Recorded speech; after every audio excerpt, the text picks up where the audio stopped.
আসসালামু আলাইকুম রহমতুল্লাহ বারাকাত। সম্মানিত ভিউয়ার্স, সবাইকে জানাচ্ছি জুমা মুবারক। আমি মোহাম্মদ আবু সঈদ। আজকে আমি আলোচনা করব শবে বরাতের ফজিলত নিয়ে, যেহেতু সামনে আমাদের শবে বরাত। তো আসেন কথা না বেরিয়ে আমি শুরু করছি শবে বরাত নিয়ে। প্রথম আল্লাহ রাব্বুল আলামিনের কাছে শুকরিয়া আদায় করি যে রব্বুল আলামিন আজকে আমাকে শবে বরাতের ফজিলত নিয়ে কথা বলার তৌফিক দান করেছে। একবার শুকরিয়া আদায় করি, আলহামদুলিল্লাহ। সম্মানিত ভিউয়ার্স, আমার ভিডিও যে যেখান থেকে দেখছেন দয়া করে লাইক, কমেন্ট এবং শেয়ার করে দিবেন। অন্যকে জানিয়ে দেওয়ার সুযোগ করে দিবেন শবে বরাতের ফজিলত সম্পর্কে। তো আসেন আমি কয়েকটি ফজিলত নিয়ে আলোচনা করব। প্রথমে 1 নম্বর ফজিলত হলো আল্লাহর বিশেষ ক্ষমা। শবে বরাতের রাতে, এই রাতে আল্লাহ তাআলা প্রথম আসমানে নেমে আসেন এবং বনি কালব গোত্রের বেড়ার পশমের চেয়ে বেশি মানুষকে ক্ষমা করে দেন। সুবহানাল্লাহ। এটা দলিল হলো সুনানে তিরমিজি 739 নম্বর হাদিস। কিভাবে বের করবেন? আপনারা গুগলে যে দেখবেন সুনানে তিরমিজি 739 নম্বর হাদিসটি কি, তাহলে সব এইভাবেই বের করবেন। সব আমি যাতে দলিল দেবো ঠিক এইভাবে বের করবেন। ঠিক আছে, গুগলে যে বের করে ফেলবেন। 2 নম্বর আসেন, তাহলে আমরা জানতে পারলাম এই রাতে আল্লাহ রাব্বুল আলামিন প্রথম আসমানে এসে আহ, বনি কালব গোত্রের ভেড়ার পশমের চেয়ে বেশি মানুষকে ক্ষমা করবেন। সুবহানাল্লাহ। দ্বিতীয়, সকল সৃষ্টিকে সাধারণ ক্ষমা। আল্লাহ এই রাতে মুশরিক ও বিদ্বেষ পোষণকারী ছাড়া তার সমস্ত সৃষ্টিকে ক্ষমা করে দেন। সুবহানাল্লাহ। 3 নাম্বার, দোয়া কবুল রাত। এটি এমন একটি রাত যে রাতে দোয়া ফিরিয়ে দেওয়া হয় না।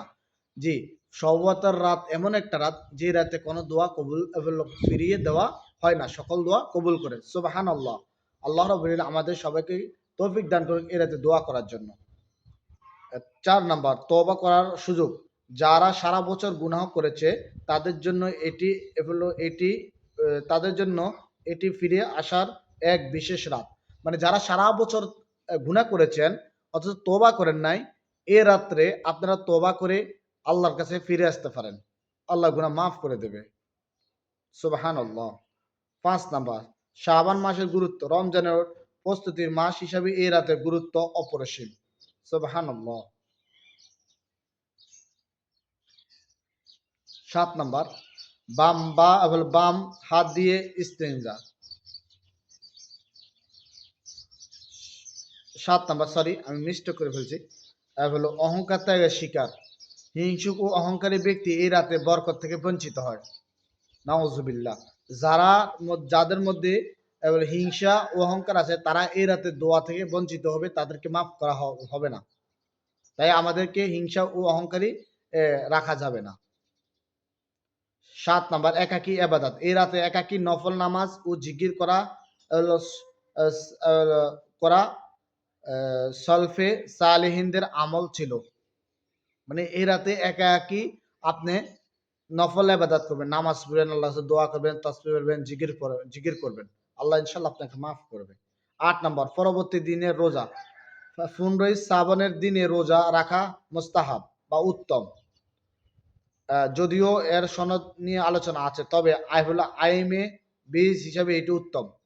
তবে এর সনদ নিয়ে কিছু ভেদ আছে।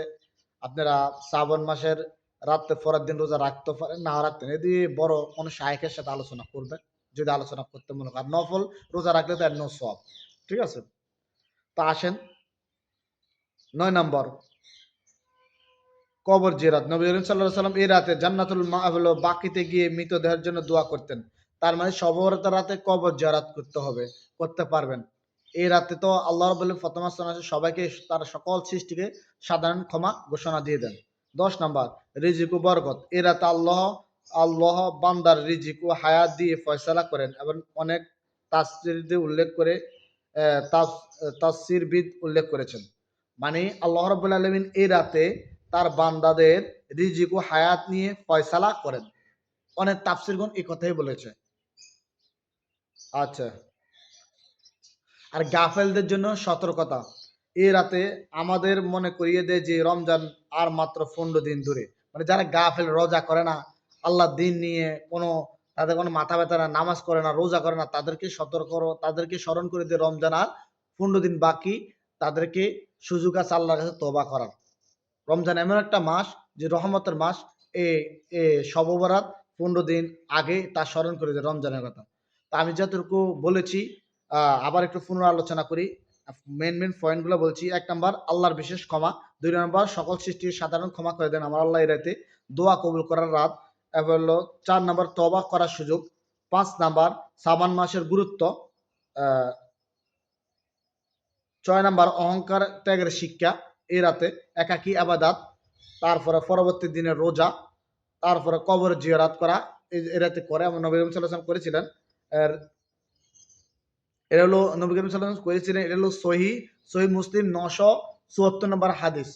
আপনি চেক করতে পারেন। আ রিজিক ও বরকত এই রাতে নির্ধারিত হয় বান্দার। আল্লাহ রাব্বুল আলামিন নির্ধারিত করেন।